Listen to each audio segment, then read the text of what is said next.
Sveiki, bičiuliai! Šiandien visą laidos laiką skirsime žemės ūkiui. Tiksliau, tradiciniai žemės ūkio darbuotojų pagerbimo šventei. O daug žmonių susirinko, matau ir politikų. Politika mane asmeniškai netrukdo, aš visą gyvenimą, jau, kaip sako, toks, pagal mano 53 metų darbo stažą, aš toj politikoje sukausi, tų laikų, tarybinių laikų. Ir svarbiausia, man gyvenime padėjo turbūt tai sportas. Todėl, kad aš kol turėjau sveikatos, aš gana aktyviai sportavau ir krepšinį žaidžiau, ir štangą kilojau, gyrą kėliau. Dabar apsiriboju šaškę, šachmatą jau bet aš jų nepalieku. Šiandien šventinė diena. Kokių gal palinkėjimų savo kolegom? Mes į šventę atvykom penkiese.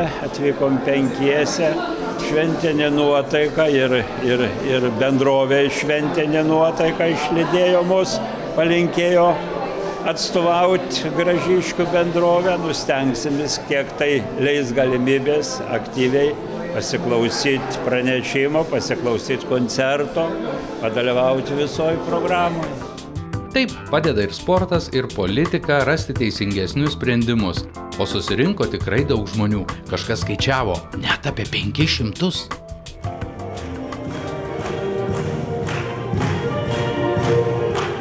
Gal man kas gali pasakyti, ko Kurtistanės skyrius nugaišus?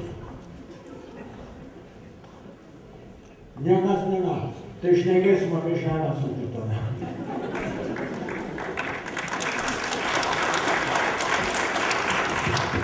Tai aš noriu pasakyti, kad mes čia dabar visi susirinkome į Radviliškio žemės ūkio darbuotojų sudorojimo šventę 2012.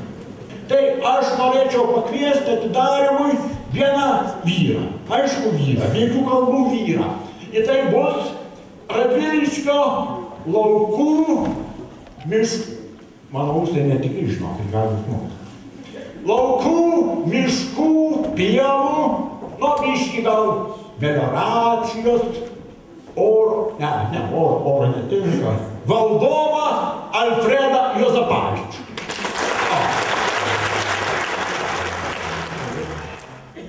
Jeigu. Tai ačiū labai centui ar docentui, kaip jūs vadinti. Trumpiau vadinsime centui. Labas vakaras, mėlėjai. Labas vakaras visa rajono žemdirbių bendruomenė. Jos pagrindiniai atstovai. Aš manau, kad pagrindinis žiedas šios bendruomenės yra čia šį vakarą.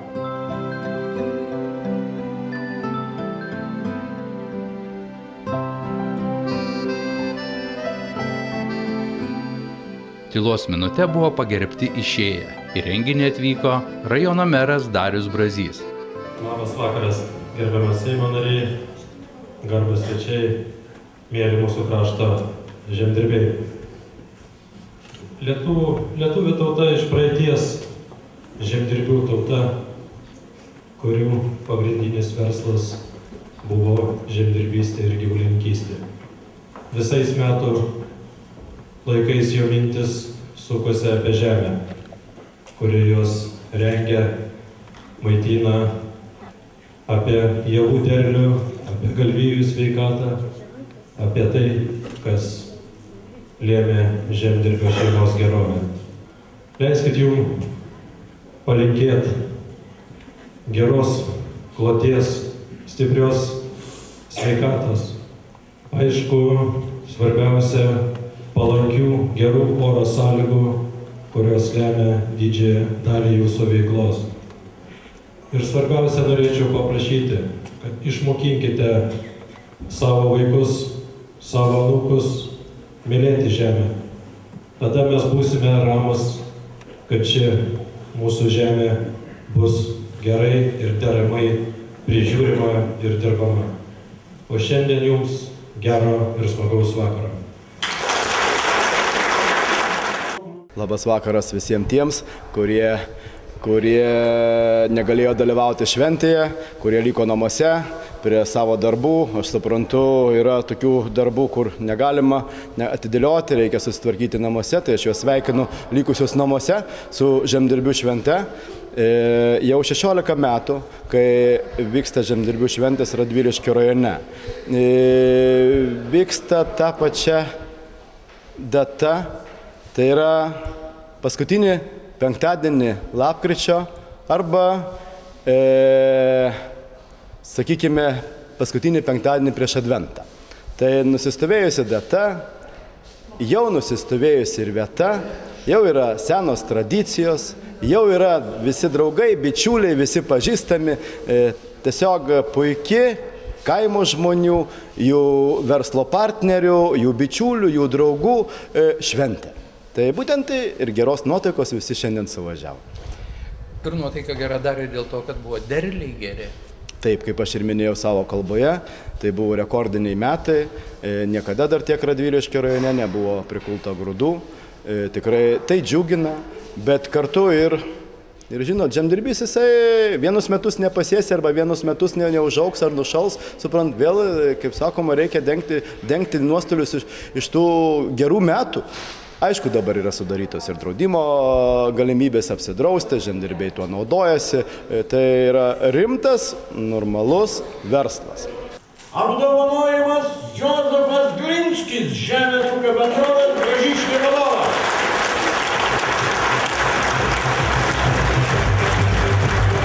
Visą savo darbinę veiklą siejo su žemės ūkiu. 1963 metais pažymavot atlyginimas buvo 85 rubliais ir 53 kapeikas. Pradėjo nuo paprasto, baigė vadovų, o rėmėjas tai amžinas. Sportas, kultūra, menas.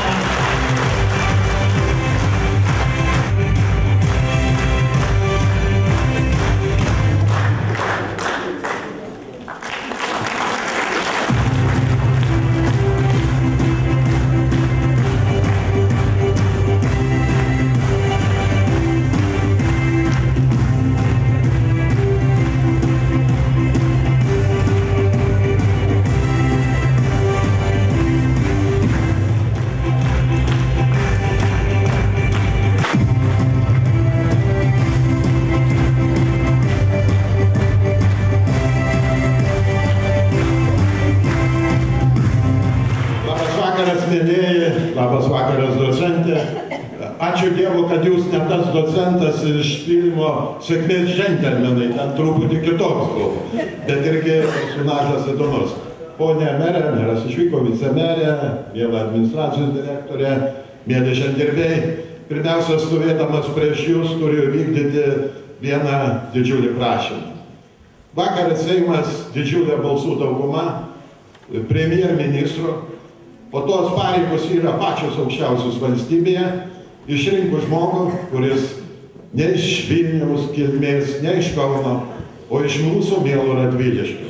Manau, kad Radviliškiai tai yra istorinė diena, kadangi Radviliškis turės pirmą kartą istoriją, turės savo premjerministrą. Paplokime.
gražūs jūsų laukai, gražios sodybos ir gražios jūsų sielos.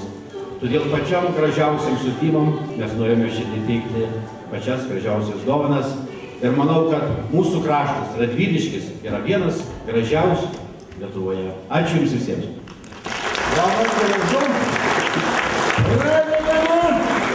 Radviliškio žemės ūkio skyriaus 2012 nominacija. Nominacija pažangiausias metų ūkis. Jonui Ruškiui, prašom priekį Jonui.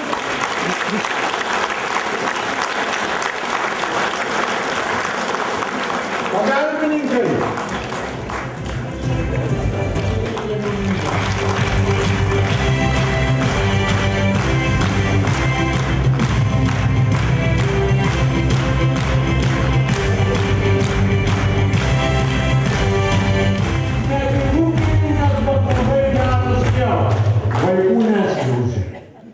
Stop, pala. Prisiminiau pokalbį su šiuo ūkininku pas jį namuose.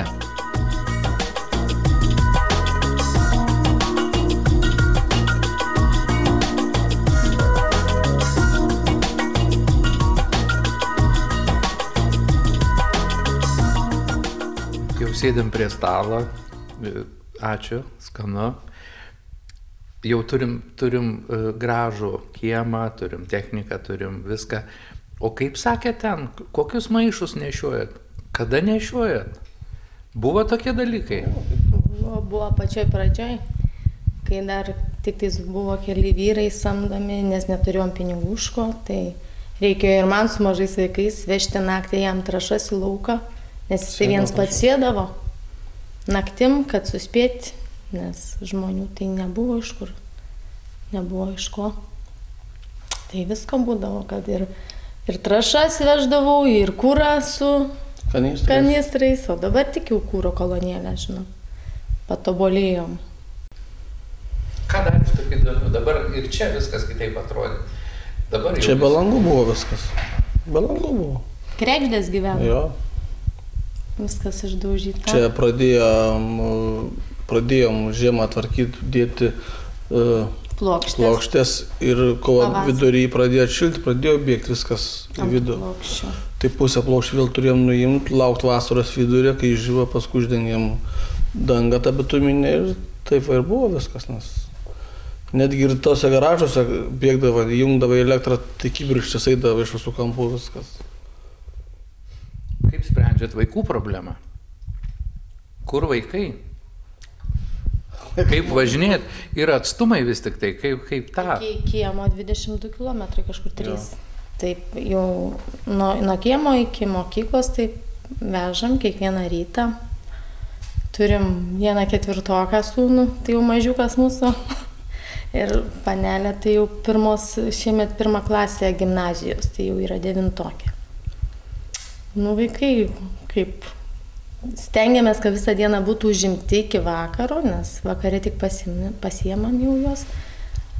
Vien sūnus šoka pramoginiuose, dukra daugiau įnikusi jinai pas mus į mokslus.